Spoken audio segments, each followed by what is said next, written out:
Good morning, students. This is the third chapter of class 10th in geography section, and the title of the chapter is Water Resources. As we have completed previously two chapters in the geography, first one was the resources and development, second one was the wildlife resources, and now the third chapter is water resources. This chapter also will not be assessed in a main board examination, but we have to complete it, as it will be necessary to complete for your unit examination.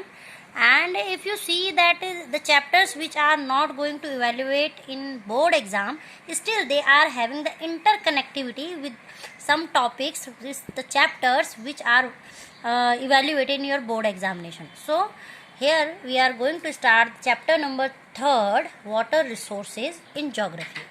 As you know that water itself is a great resource, and it is a resource which can be renewed. It is a renewable resource.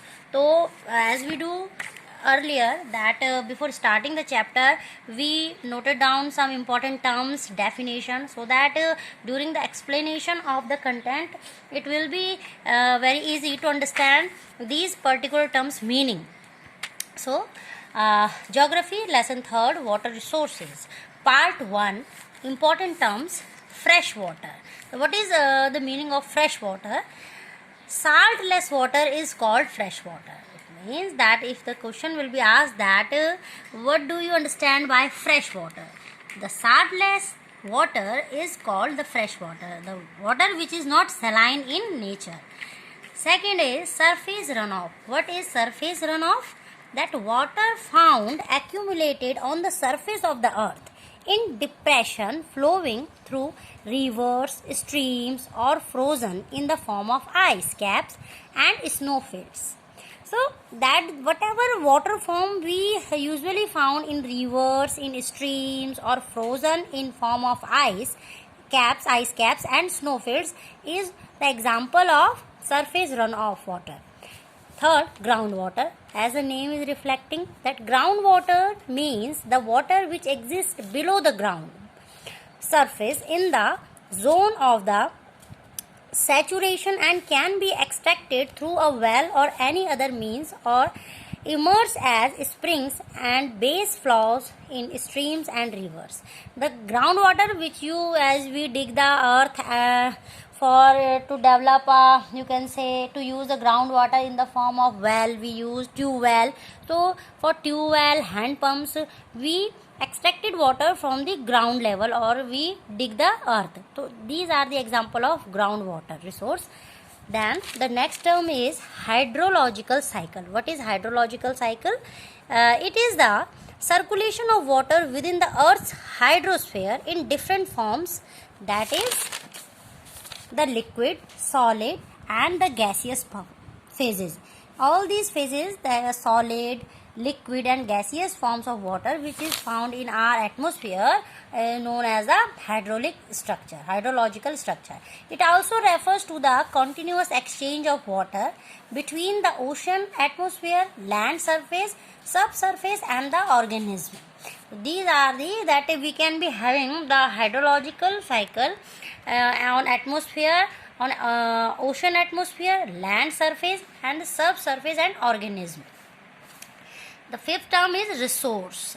All the useful elements of environment that is satisfy our basic needs are called resources, and here we are particularly talking about the water as a resource. Now the another important definition, globe. It is very easy to understand what is globe. A model of earth is called globe. Now the ocean, a big storage place of saline water. What is ocean? It is a big storage of you can say it is a big storage place of saline water is known as ocean. Now aquifer. What is aquifer?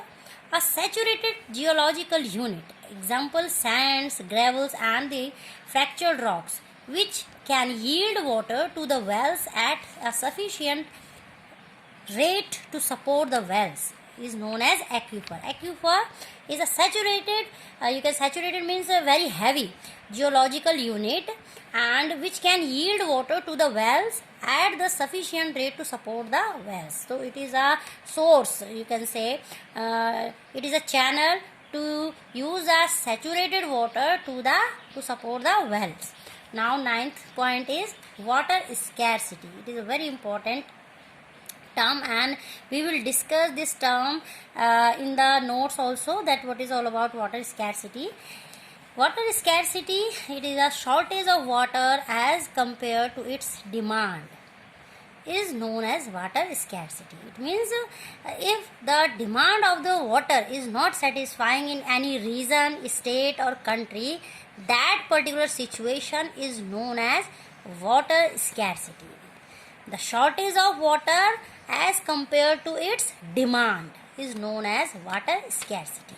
Next, water exploitation, that wastage of a large amount of water is known as water exploitation. Next is agriculture, the science and art of cultivation of the soil, raising crops and rearing animals is known as agriculture. MNC, what is MNC? It stands for multinational companies or corporation or offices of a single company in more than one country. That MNC, multinational companies which are having their companies more than one nation or one country, and known as a multinational companies. Next important term is hydraulic structure. What is hydraulic structure? All dams, lakes, canals, wells and ponds are known as hydraulic structure. These are the structure where we use to preserve the rainwater. Hydroelectricity. What is hydroelectricity? It is the power which is generated with the help of running water. That what, as you can say, we are generating electricity with the help of water. That this process where we use the power, we generate the power or electricity with the help of running water. That process is known as hydroelectricity. Now dam. What is dam actually? It is a barrier across flowing water. That dam is a barrier which used to construct on a flowing water. Now rainwater harvesting, it is another important, you can say, when we talk about the water as a resource, that rainwater harvesting, that these are the methods where we are using the water or the rainwater in agriculture, means to satisfy agriculture demands or another agricultural activity. So rainwater harvesting, it is a technique of increasing the recharge of groundwater by capturing and storing rainwater by constructing structures such as percolating pits, check dams, etc. That when we preserve the rainwater, collect the rainwater, and it is collected in the form of percolating pits and check dams, and then use these rainwater to satisfy our domestic purposes and as well as to satisfy our agricultural need. That process is known as rainwater harvesting. Next is schools. What is schools? Diversion channels in the Himalayan region are known as schools. That when we develop diversion channels to help so that the water can flow smoothly, that process is known as a schools. Now irrigation. An artificial means of watering the standing crops is called irrigation. That process is known as that it is a artificial means of watering the standing crops, where we are using, as you know, that if there is no surety that there will be rain, nowadays the agriculturist is making ponds and big, you can say, big storage of water they are doing. They are using hand pump, or sometimes they are keeping the water in a big pond and then they are irrigating their fields. This is known as a irrigation. Now tankas. What is tankas? Underground tanks to store water, and it is used to apply in western Rajasthan still today, that they used to make the tanks underground level, and they are very huge and big, and where they used to keep the water. This is known as tankas. Now pallar pani. Pallar pani is the purest form of water, is known as pallar pani.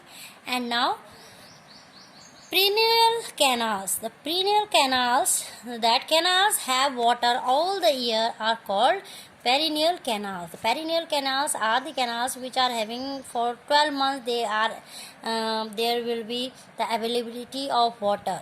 That is known as perennial canals. Now introduction of this chapter, that what is all about the water resource, that you will knowing the fact that 3/4 of world is covered with the water.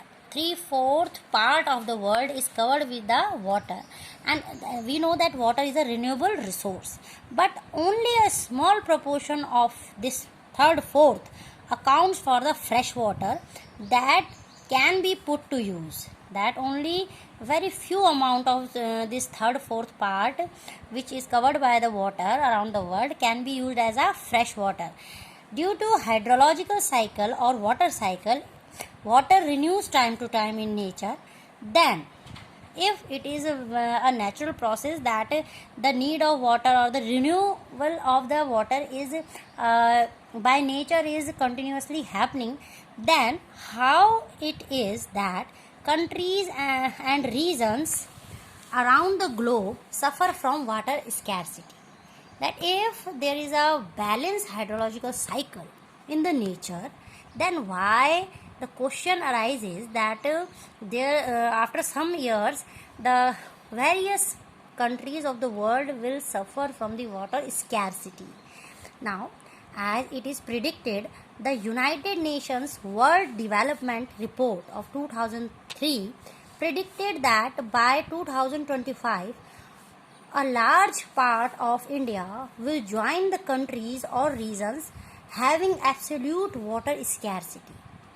It is a threat, or you can say warning to us, that if the deforestation, if we will pollute the rivers or the natural resources, if there will be no change in pollution, environmental pollution, we will not maintain it, then surely in 2025 our country will join the countries which will suffer from the water scarcity.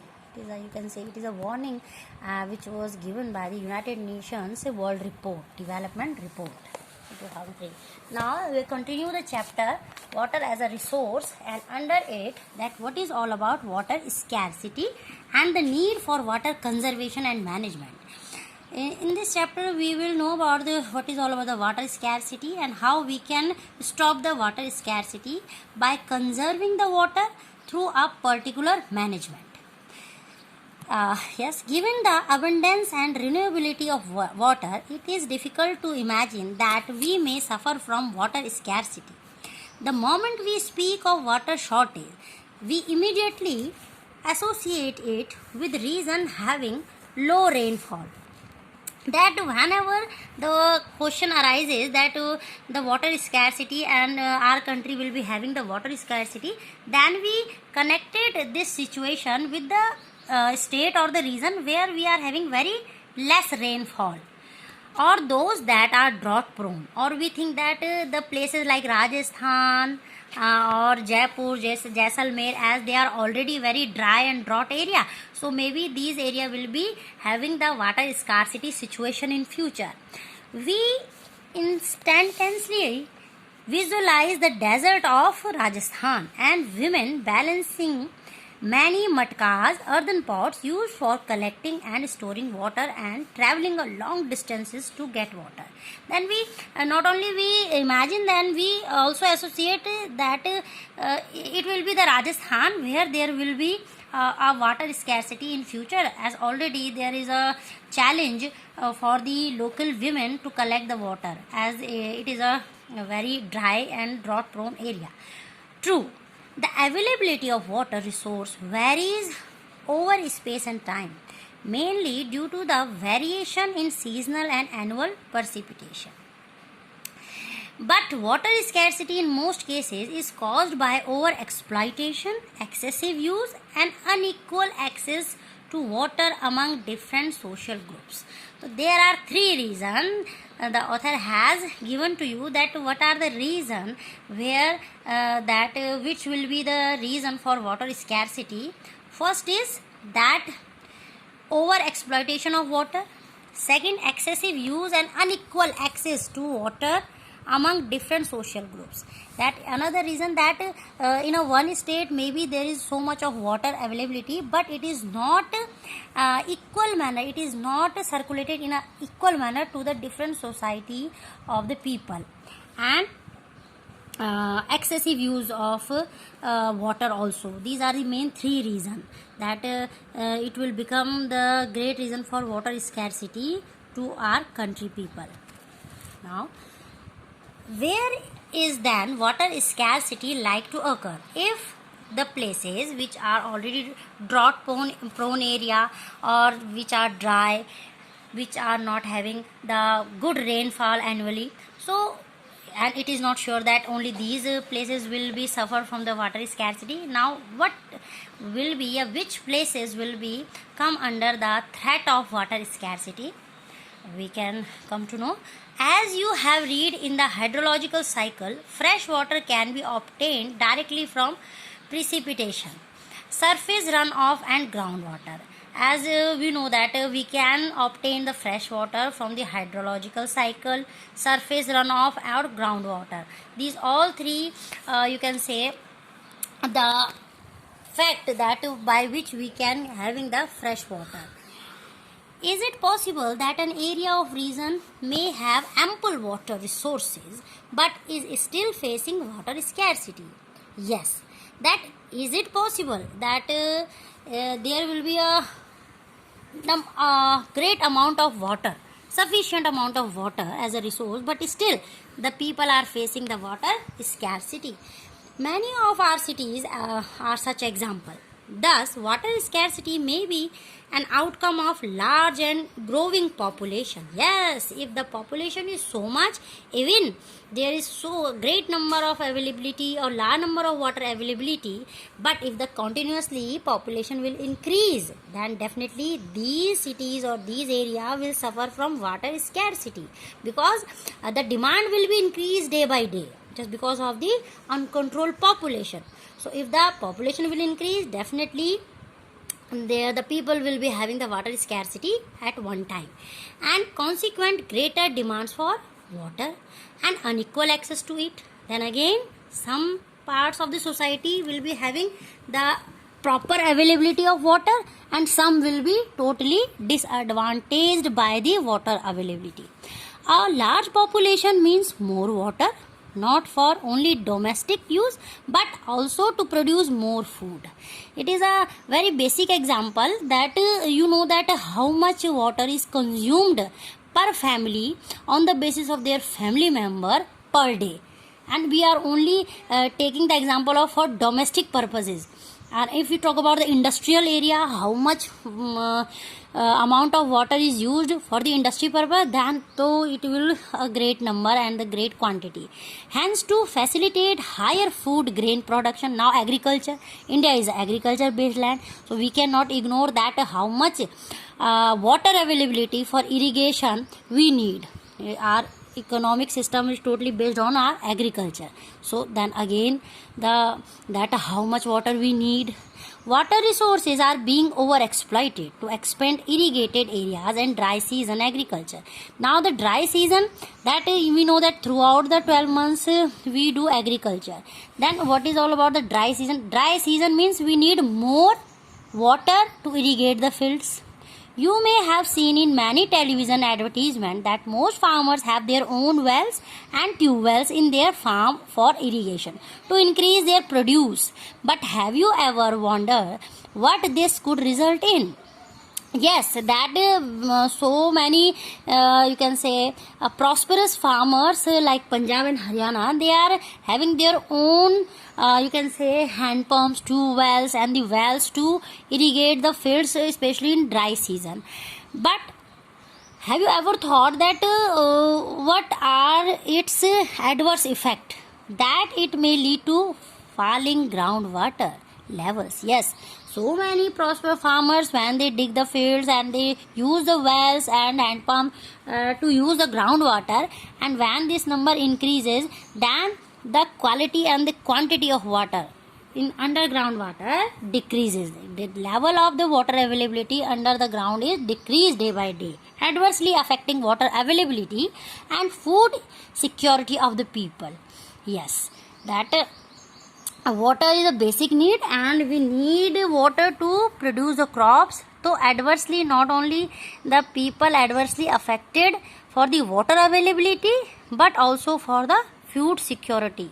Now, post independent India witnessed intensive industrialization. Now we are talking about after the independence, but after the 1947 in India also, that if we trace the history, we come to know that how much industrialization was held and how much urbanization was held for the sake of development of free India, creating vast opportunity for us. Although it is a great opportunity, that we cannot ignore the you can say need and the importance of industrialization, because it is a measure to provide more and more employment to the needy people.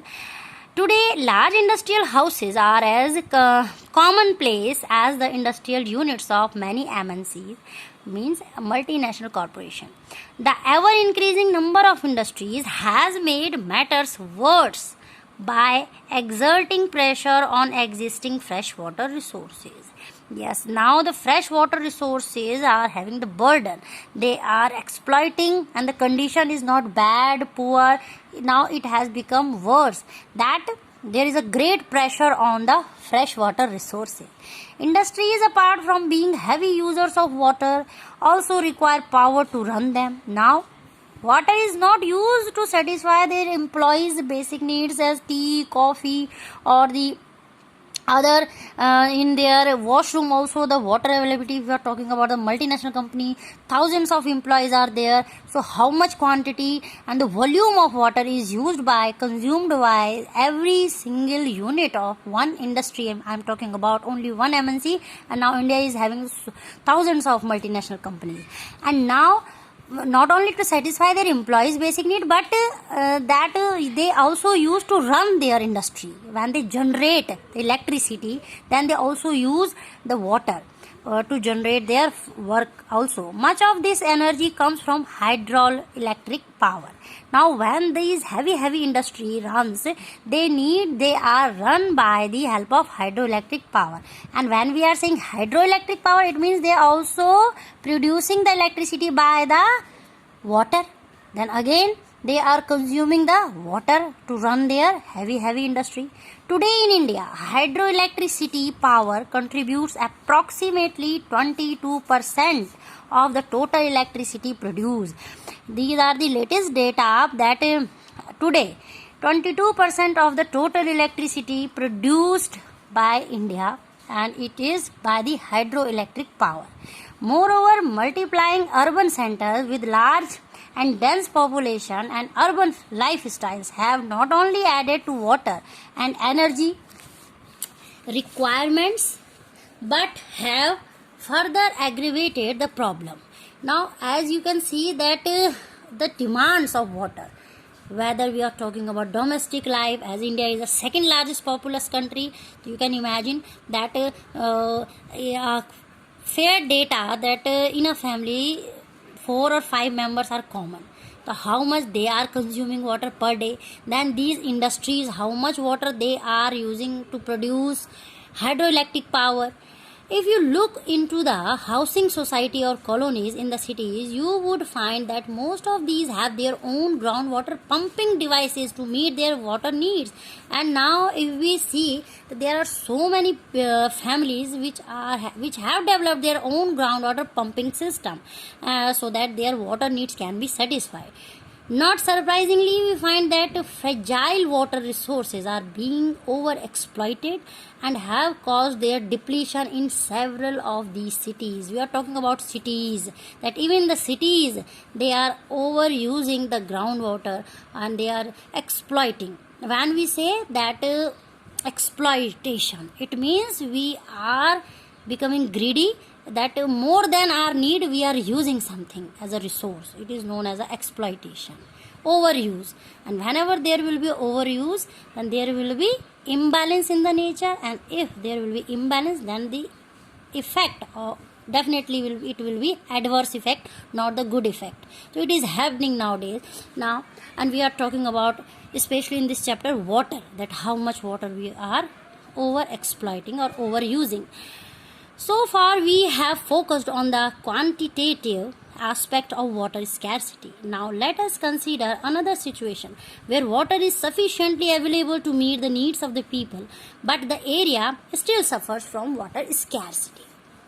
Earlier we have talked about that the people will be having the water scarcity as consumption is so much for the industrialization, for the hydroelectric generation, or so much of population.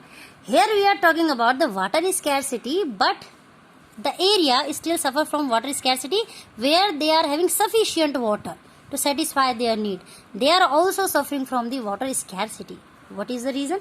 This scarcity may be due to the bad quality of water. Lately, there has been a growing concern that even if there is ample water to meet the needs of the people, much of it may be polluted by domestic and industrial wastes, chemicals, pesticides, fertilizer used in agriculture, thus making it hazardous for human use. Now, the water, there are so many region in India where there is sufficient water, enough water to satisfy every single human need, but still the usable water is very less, as so much of water resources has already exploited, or you can say polluted by domestic purposes. Industrial waste, the industries are dumping their waste material into the, you can say, water reserves or water resource. The chemicals, the water is becoming polluted just because of the industry wastage, and the chemicals are also dumping in it. Now the overuse of fertilizer and pesticides, when for the agriculture purposes we are overusing the pesticides to preserve the crops, and we are using so much of fertilizer, they are also mixing with the soil, and anyhow they are decreasing the quality of the underground fresh water. So that's why all are the adverse effect, where one side we are becoming more economic, that we are continuously efforting to produce more and more crop commercially.